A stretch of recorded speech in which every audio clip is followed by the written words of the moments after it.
Last summer, I traveled from the US to Southeast Asia and went on a backpacking trip with only a 24-liter backpack. Let me show you how I did that. If you're new here, hi, I'm Zoe.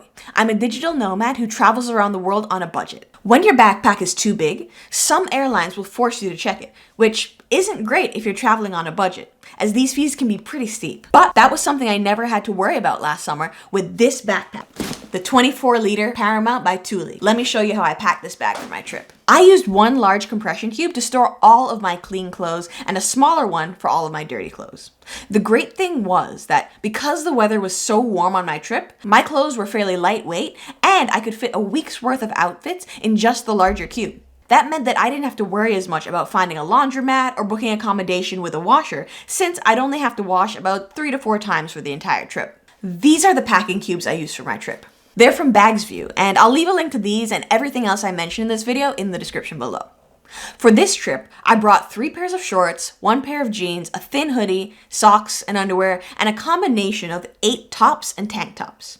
This allowed me to make it through a full week of travel before I had to wash, and gave me options for layering when I was on a plane or bus with strong AC. It might be tempting to bring several pairs of shoes, but trust me, in the summer, in Southeast Asia, all you need are a good pair of sandals or flip-flops and a pair of sneakers. I'd wear my sneakers whenever I'd have to hop on a plane, bus, or trek a long distance. But other than that, I wore my flip-flops. When I was wearing my flip-flops, my sneakers fit comfortably in the bottom of my backpack. These are a women's size 7 for reference. All of my toiletries had to fit into this pouch. If they didn't fit, they couldn't come. To make this work, I used several of these Matador pouches that I got at REI.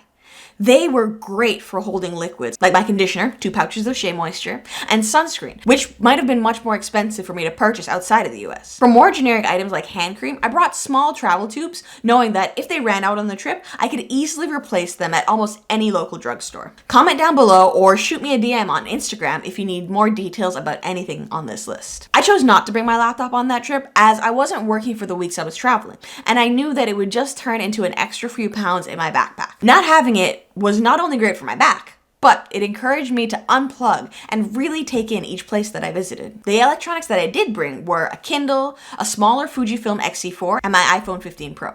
For me, this was more than enough to capture moments from the trip and keep myself occupied on long plane and train rides. The only thing I change on my next trip is bringing a slightly better camera.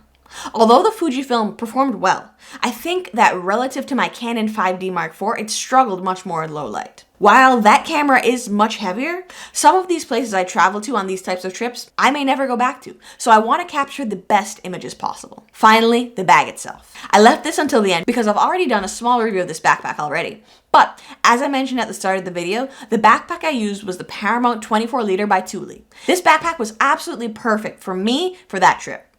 I'm quite short, so it was a great choice of a bag that wouldn't make me look super small and also wouldn't allow me to pack so much that I'd struggle to carry it. It's also the perfect size to slide under the seat on an airport or a train, so you shouldn't have any issues with additional baggage fees. It's also a fairly water-resistant bag.